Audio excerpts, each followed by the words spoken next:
You walk out of the interview feeling good. You nailed the questions. You connected with the hiring manager. You even got a laugh out of the HR rep. And as you shake hands at the door, they smile and say those 5 words, "We will be in touch." So you wait. You check your email obsessively for 3 days, then 5, then 10. Then you start wondering if your email is broken. It is not. Here is what is actually happening. According to recent hiring research, 61% of candidates who hear "we will be in touch" never receive any follow-up at all. Not a rejection, not an update, nothing. The phrase has become so notorious that CNBC featured an HR expert calling it the biggest lie HR managers tell. But here's the thing nobody explains. That phrase is not random. It is not laziness. It is a carefully constructed piece of corporate language designed to protect the company, not inform you. And once you understand what it really means and what signals actually predict your outcome, you will never sit by your phone the same way again. This is office warfare, where careers are won, lost, and sometimes sabotaged, and nobody tells you the rules until it is too late. I'm going to break down exactly what HR is really saying when they use this phrase, the 5 hidden meanings behind it, the specific signals that reveal whether you're actually in the running or being politely dismissed, and the counter tactics that force clarity so you stop playing the guessing game. Once you see how this system works, you will read every interview completely differently. Here is what most people do not understand about HR communication. The vagueness is not incompetence, it is strategy. Employment attorneys have trained companies to avoid specificity because specific feedback creates discoverable evidence in lawsuits. One attorney explains the paradox perfectly. While vagueness feels easier, it actually increases your chances a lawsuit will be filed because candidates assume rejection stems from illegal discrimination. Yet companies persist because documented reasons can be used against them in court. Think about that. HR is caught between 2 bad options. Give you honest feedback and risk a lawsuit, or stay vague and risk you assuming the worst. They have chosen vague every time. One LinkedIn recruiter admitted that every company she has worked for over the last 8 years has not allowed recruiters to give feedback from interviews. It is policy. The silence is built into the system. Courts treat explanations that rely heavily on subjective considerations with caution. Terms like cultural fit or not enough enthusiasm can camouflage discrimination. So companies avoid saying anything at all. The Academy of Management found that when managers perceive high threat, they deliberately use vague communication to make their strategies and actions harder to discern. The hiring process triggers exactly this psychology. Companies want flexibility until they have locked in their preferred candidate. You are kept in the dark by design. Beyond legal concerns, HR faces crushing volume. A typical recruiter handles 50 to 500 applications per position across 5 to 15 simultaneous roles. The math makes individual feedback impossible. One talent acquisition expert adds another layer. Many candidates take rejection personally and see feedback as a chance to defend themselves. Recruiters know this and opt for generic phrases rather than risking a lengthy back and forth. So "we will be in touch" becomes the corporate equivalent of "new phone who dis." It ends the conversation without ending the conversation. Now let me show you the 5 hidden meanings behind this single phrase. Same words, completely different implications depending on context. Meaning number 1, you are plan B. They like you enough to keep you warm, but they have a preferred candidate.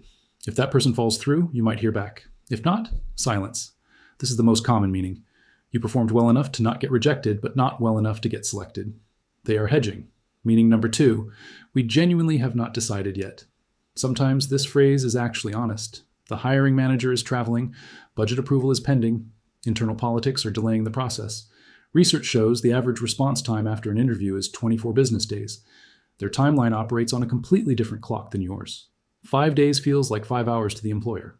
Meaning number 3, you are rejected, but we do not want the confrontation. This is the coward's no. They have already decided against you, but cannot bring themselves to say it directly. They will let time deliver the message instead. Roughly 40% of candidates who hear this phrase fall into this category. Meaning number 4, we are keeping the pipeline warm for future roles. Some companies collect strong candidates even when they are not hiring. You might hear back in 6 months for a different position. Or never. You have become inventory, meaning number 5. Legal told us to say this. The most cynical interpretation and often the most accurate. The phrase creates no commitments, makes no promises, and provides no timeline. It is legally bulletproof. They could contact you tomorrow or never, and both outcomes are consistent with what they said. So how do you know which meaning applies to you?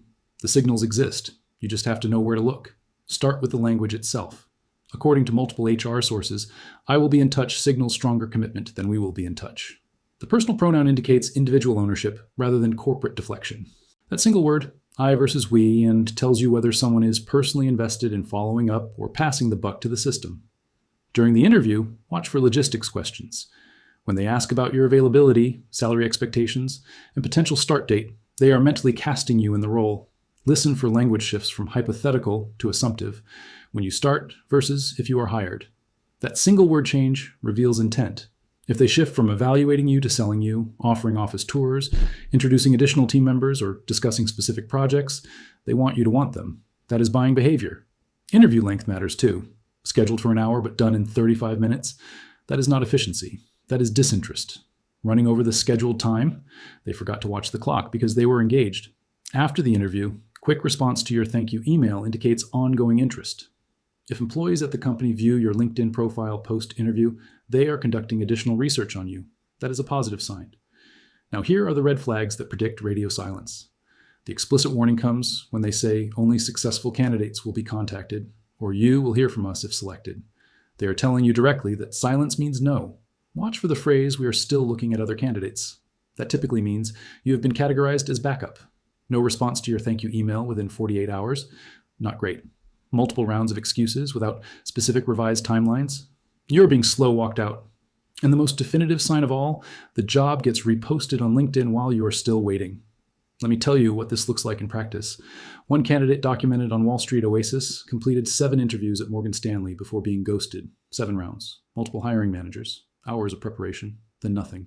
Another received a verbal offer from Goldman Sachs for a final round in London. Then heard nothing for 6 months until an automated rejection email arrived. An industry insider confirms ghosting has become the norm in banking. But it is not just finance. A banking recruiter wrote anonymously that she is horrified by the treatment of candidates in her industry. Senior professionals with decades of experience are strung along for months, then dropped without explanation. The pattern repeats across sectors. In tech, candidates report being ghosted after completing 8-hour take-home assignments. In consulting, people have flown across the country for final rounds, only to hear nothing afterward. The research shows this behavior has real consequences. 55% of job seekers say waiting to hear back causes the most stress during job searches. Psychologists note that today's job search is almost perfectly designed to trigger helplessness. Repeated effort without feedback creates what neuroscientists call learned helplessness patterns. The data reveals a hiring communication crisis that has doubled since 2020. 75% of all job applications receive 0 response. 80% of hiring managers admit to ghosting candidates, with only 20% claiming they never do it. The technology industry is worst with just a 5% response rate. Media and communications are slightly better but still brutal. Healthcare leads at roughly 20% response rates. What makes this worse is the chaos you never see. Former Google HR head Laszlo Bock shared that his own Google interview process took 6 months and 24 interviews. Budget freezes happen. Internal candidates emerge, priorities shift, key decision makers go on vacation, and 18 to 22% of posted positions have no intent to hire at all. They are ghost jobs, posted for appearances or to build candidate pipelines. Now look at your own situation. Think about your last interview. Did they ask about your availability and start date, or just your background? Did the conversation run over, or did they wrap up early? Did they sell you on the opportunity, or just evaluate you? Did you get a specific timeline, or just "we will be in touch"? Here is a quick diagnostic. If you left with a specific date and a specific person to contact, you are likely in real contention. If you left with vague promises and passive language, the odds are against you. If they mentioned other candidates still in process, you are probably plan B. If they said only successful candidates will be contacted, that is not a process update. That is a pre-rejection. If you are experiencing the waiting game right now, if you're checking your email every hour, if you are replaying the conversation looking for clues, you are playing a game designed to keep you powerless. The system benefits from your uncertainty. Your anxiety is a feature, not a bug. Here's what you do instead. First, never leave an interview without asking what is your timeline for next steps. This gives you a concrete date for follow-up and signals professionalism. Ask, who should I contact if I have not heard back by that date? You have now established the rules of engagement. For follow-up timing, use the 10-day rule. If they said next week, wait 10 days. If they gave a specific date, wait a few days past it. Follow up 2 to 3 times maximum, then move on. Email is preferred over phone because it is documented and respects boundaries. When you have been ghosted, deploy the breakup email. Write something like this: "My guess is that you are moving forward with another candidate. If this is the case, I wish you all the best. If there is still potential to continue, please let me know." This works because it offers them an easy out while keeping the door open. Career coaches report this often prompts responses from even the busiest hiring managers.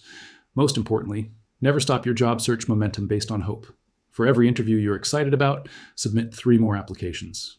This is not pessimism, it is acknowledging the 61% ghosting reality. Here's the truth about "we will be in touch." It is not a promise. It is not a commitment. It is a placeholder designed to end a conversation without giving you information. The companies that ghost during hiring often exhibit the same communication dysfunction internally. Consider the ghost a preview of the working environment you avoided. A senior HR professional put it plainly. A good recruiter or HR person does not ghost people. Even if you're not a good fit now, you might be later. The companies that treat candidates poorly during hiring tend to treat employees poorly after hiring. The silence is information.